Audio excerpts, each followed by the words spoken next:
Hi అండి. Billionaire wife part 43. నువ్వు మాత్రమేనా? నేను కూడా నువ్వు లేకుండా ఉండలేను. ఎలా ఉంటాను? ఆఫీస్లో ఉన్నప్పుడల్లా అరగంట ఒక్కొక్కసారి నిన్ను చూడాలని అనిపిస్తుంది. నువ్వు లేకుండా అక్కడ ఒక క్షణం కూడా ఉండడం ఎంత కష్టమో నీకు తెలుసా నీలా? అందుకే పని ఎంత ఉన్నా సరే తొందరగా ముగించుకుని నీ దగ్గరికి పరిగెత్తుకుంటూ వస్తుంటాను. అది నీకు తెలుసు కదా నీలా? ఆమె మౌనంగా నిలబడింది. అయితే నేను నిన్ను వదిలి ఉండగలనని ఎలా అనుకున్నావు? మన విదేశీ ప్రాజెక్ట్ లో ఒక ప్రాబ్లం వచ్చింది. అందుకే నేను తప్పకుండా వెళ్లాల్సి వస్తుంది. అదే ఆలోచనలో ఉండి మధ్యాహ్నం నుంచి నీతో మాట్లాడలేకపోయాను. నీ లక్ష్యం వెనక నుంచి వచ్చి సూరజ్ ను గట్టిగా హత్తుకుంది. సూరజ్, మీ బదులు ఇంకెవరూ వెళ్ళలేరా? నేనే వెళ్ళాలి నీలా, లేకపోతే కోట్ల రూపాయల నష్టం వస్తుంది. కానీ ఇప్పుడు నాకేది సరిగ్గా ఆలోచించలేకపోతున్నాను. నష్టం వచ్చినా పర్వాలేదు, కానీ నిన్ను వదిలి మాత్రం నేను ఉండలేను అని చెప్పి తను వెళ్ళనని చెప్పడానికి మళ్ళీ కార్తీక్ కి ఫోన్ చేయబోయాడు సూరజ్. వెంటనే నీలాక్షి అతని చేతిలోని ఫోన్ ని తీసేసింది. మీరు వెళ్ళి వచ్చేయండి సూరజ్. లేదు లేదు, నువ్వు లేకుండా నేను ఏమాత్రం ఉండలేను. సూరజ్, మీరు చిన్న పిల్లలేనా? ఇలా మొండిగా ఉండకండి. వెళ్ళి మీ పని పూర్తి చేసుకుని రండి అని నీలాక్షి కాస్త గట్టిగానే చెప్పింది సూరజ్ కు. అయినా సూరజ్ మాత్రం నేను వెళ్ళను అంటూ తన మొండి పట్టుదలను వదలలేదు. ఇక సూరజ్, మీరు తప్పకుండా వెళ్ళాలి. ఇది మీ నేల మీద ఒట్టు అని చెప్పగానే సూరజ్ కోపంగా ఆమె వైపుకు చూశాడు.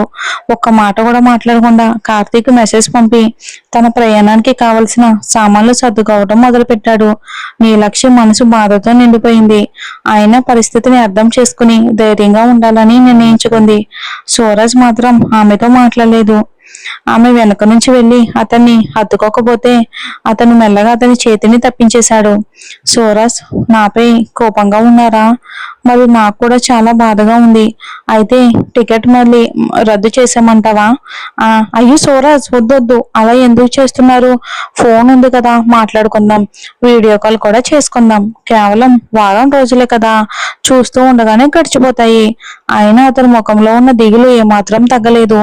అతను ఓదార్చాలని నీలాక్షి అతని ఒడిలో కూర్చుంది. ప్రేమగా అతని నుదుటిపై చెంపపై ముద్దులు పెట్టింది. ఆమె ప్రేమకు ఆప్యాయతకు అతని మనసు క్రమంగా కరిగిపోయింది. నీలా చాలు అని అతను మృదువుగా అన్నాడు. సూరజ్, వారం రోజుల పాటు నాకు ఎదురుగా ఉండరుగా, అందుకే వెళ్లే ముందు మీకు నా ప్రేమను గుర్తుండేలా చేయాలి అని అనిపించింది అని ఆమె నవ్వుతూ అతని చెవిని సరదాగా కొరిగింది. ఆమె అల్లరికి సూరజ్ చిరునవ్వు నవ్వాడు. వెంటనే ఆమెను తన హృదయానికి దగ్గరగా హత్తుకున్నాడు. ఆ రాత్రి వాళ్ళిద్దరూ ఒకరితో ఒకరు గడిపిన ప్రతి క్షణాన్ని ప్రేమగా ఆప్యాయంగా మనసులోనే దాచుకున్నారు. ఇక మధ్యలో సూరజ్ మెల్లగా, నీలా, నిన్ను చాలా మిస్ అవుతాను. నువ్వు లేకుండా ఉండడం చాలా కష్టమని చాలాసార్లు చెప్పాడు. చివరకు అలసిపోయిన నీలాక్షిని తన గుండెలపై ఆనించి మెల్లగా పడుకోబెట్టాడు. అది వారి జీవితంలో తొలి ఎడబాటు. ఆ చిన్న ఎడబాటు వారి జీవితాల్లో ఎన్నటికీ మర్చిపోలేని అనుభవానికి నాంది కానుంది. ఇక సూరజ్ విదేశానికి వెళ్లి అప్పటికే వారం రోజులు అయ్యింది. ఇక బయలుదేరి చివరి క్షణం వరకు కూడా అతను నీలాక్షిని వదలకుండా తన దగ్గరే ఉంచుకున్నాడు. నీలా, ఇక టైంకి నువ్వు భోజనం చేయాలి, బాగా రెస్ట్ తీసుకోవాలి. నేను లేనని వంటగదిలోకి వెళ్ళి పనులు చెయ్యొద్దు. అవసరం లేని పనుల్లో పడకు. నేను ఫోన్ చేస్తే మొదటి రింగికే ఎత్తాలి. ఏదైనా అత్యవసర పరిస్థితి వస్తే వెంటనే నాకు కాల్ చేయాలి. ఎక్కడికైనా బయటికి వెళ్లాల్సి వస్తే ముందుగా నాకు చెప్పి వెళ్ళాలి అని సూరజ్ ఒకే మాటను మళ్ళీ మళ్ళీ చెప్తూనే ఉన్నాడు నీలాక్షితో. సూరజ్, చాలు, నేను చిన్నపిల్లను కాదు. నా జాగ్రత్త నేను చూసుకుంటాను. మీరు క్షేమంగా వెళ్ళి రండి. మీరు కూడా టైంకి భోజనం చేయండి. పని అంటూ మీ ఆరోగ్యాన్ని నిర్లక్ష్యం చేయకండి. మీ నీల మీకోసం ఎదురు చూస్తూ ఉంటుందని మాత్రం మర్చిపోవద్దు అని నీలాక్షి బయటకు ధైర్యంగా కనిపించినా సరే లోపల మాత్రం అతనికి దూరం అవుతున్న బాధతో కృంగిపోతుంది. సరే శ్రీమతి గారు, మీ మాటను నేను కాదనగలనా అని ఆమెను తన దగ్గరకు లాక్కున్నాడు. అంతలో అతని ఫోన్ మోగింది. అతను కాల్ను కట్ చేసి నీలాక్షిని తనివి తీరా చూస్తూ ఉండిపోయాడు. అతనికి అసలు వెళ్లాలంటే మనసే రాలేదు. కానీ ఆమె తన మీద ఒట్టు పెట్టడంతో సూరజ్ ఏమీ చేయలేకపోయాడు. నీలా, ప్లీజ్ నీలా, నేను లండన్కి వెళ్ళను, ఇక్కడే ఉండిపోతాను. దానికి బదులుగా మన ఇద్దరం ఇంకెక్కడికైనా కలిసి వెళ్దాం. నీలక్షి చిరునవ్వుతో తల ఊపింది. లేదు లేదు సోరస్, మీరు తప్పకుండా వెళ్ళాలి. చివరకు సోరస్ నిస్సహాయంగా తప్పక అంగీకరించాడు. ఆమె నుదుటిపై ప్రేమగా ముద్దు పెట్టి మరోసారి తనివి తీరా తనని చూసి అక్కడి నుండి బయలుదేరాడు బాధగా. తిరిగి వచ్చేసరికి ఆ ఆనందం అలాగే ఉండదని పాపం అతనికి తెలియదు కదా. సూరజ్ వెళ్ళిన తర్వాత నీలక్షి నేరుగా పూజా గదికి వెళ్ళింది. తన భర్త క్షేమంగా ఉండాలని దేవుణ్ణి మనసారా ప్రార్థించింది. ఇక భోజనం టేబుల్ దగ్గర ఆమె ఒంటరిగా కూర్చొని ఉండగా రఘువీర్ అడిగాడు, అమ్మా సూరజ్ ఎక్కడా? మామయ్య ఈ ఉదయాన్నే ఆయన లండన్ కు బయలుదేరారు. ఏంటి? కనీసం సూరజ్ మాతో ఒక మాట కూడా చెప్పలేదే. మావయ్య, నాకు కూడా ముందుగా తెలియదు. నిన్న రాత్రి కార్తీక్ అన్నయ్య ఫోన్ చేసిన తర్వాతే తెలిసింది. ఏదో అత్యవసరమైన పని వచ్చిందంట. అప్పుడు వసుంధర అసంతృప్తిగా మాట్లాడింది. ఈ ఇంట్లో జరుగుతున్నది నాకేమాత్రం నచ్చడం లేదు. నేను చాలా కాలంగా గమనిస్తున్నాను. పెళ్ళయ్యాక నా కొడుకు సంతోషంగా ఉంటాడు అనుకున్నాను. కానీ ఇప్పుడు అతను ఇంకా ఎక్కువ బాధపడుతున్నాడు. మనతో ఒక్క మాట కూడా చెప్పకుండా వెళ్ళిపోయాడు అంటే అతని మనసులో ఎంత బాధ ఉందో అర్థం కావట్లేదా? అత్తమ్మ అని నీలక్షి ఏదో చెప్పబోతూ ఉండగా వసుంధర ఆమె మాటను మధ్యలోనే ఆపేసింది. ఇక దీనికి ఒక ముగింపు రావాలి. ఇక సూరజ్ వచ్చాక కొంతమందికి నేను సమాధానం చెప్తాను అని నీలక్షి వైపుకు కోపంగా చూస్తూ అంది వసుంధర. అప్పుడు రఘువీర్ నచ్చజెప్పే ప్రయత్నం చేశాడు. వసు, అసలు నువ్వు అలా ఎందుకు మాట్లాడుతున్నావు? అంత కోప్పడేంత పెద్ద విషయం ఏమీ జరగలేదా? ఈ రోజు వరకు అతను మనకు చెప్పకుండా ఎప్పుడైనా ఎక్కడికైనా వెళ్ళాడా? అంటే అతని జీవితంతో విసిగిపోయాడన్నమాట. ఈ మహారాణి ఈ ఇంట్లో ఉండి అసలు ఏం చేస్తుందో ఏమో అర్థం కావట్లేదు. నా కొడుకును సంతోషంగా ఉంచడం కూడా దీనికి చేత కదా. వసు, అది వాళ్ళ వ్యక్తిగత జీవితం. వాళ్ళ నిర్ణయాలను తీసుకొనివ్వు. మధ్యలో దయచేసి జోక్యం చేసుకోకు. లేకపోతే సూరజ్ కోపాన్ని ఎదుర్కోలేవు. నీ కొడుకు స్వభావం నీకే తెలుసు. అతనికి బలవంతంగా ఏదైనా రుద్దడం అస్సలు నచ్చదు. నీ లక్ష్యం అంటే అతనికి ఇష్టం లేకపోయి ఉంటే ఆమెను తనతో ఉంచుకునేవాడే కాదు. ఇకపై దయచేసి వాళ్ళ విషయాల్లో నువ్వు జోక్యం చేసుకోకపోవటం మంచిది. రఘువీర్ కోపంగా చెప్పడంతో వసుంధర ఏమీ మాట్లాడకుండా కోపంగా తన గదిలోకి వెళ్ళిపోయింది. నీ లక్ష్యకి కూడా చాలా బాధేసింది. కళ్ళల్లో కన్నీళ్లు తిరుగుతూ ఉండగా మెల్లగా తన గదిలోకి వెళ్ళిపోయింది.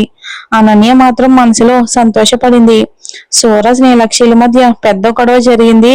అందుకే సూరజ్ ఇంట్లో లేడని ఆమె అనుకుంది. అంతలోనే నీలక్షి ఫోన్ రింగ్ అయింది. సూరజ్ కాల్ చేస్తున్నాడు. నీలా, భోజనం చేశావా? ఏం చేస్తున్నావు అని అడిగాడు. నీలక్షి నీరసమైన గొంతుతో సమాధానం చెప్పింది. ఆమె గొంతులోని బాధను గమనించిన సూరజ్ గొంతు ఒక్కసారిగా గంభీరంగా మారింది. నీలా, ఏమైంది? నిజం చెప్పు.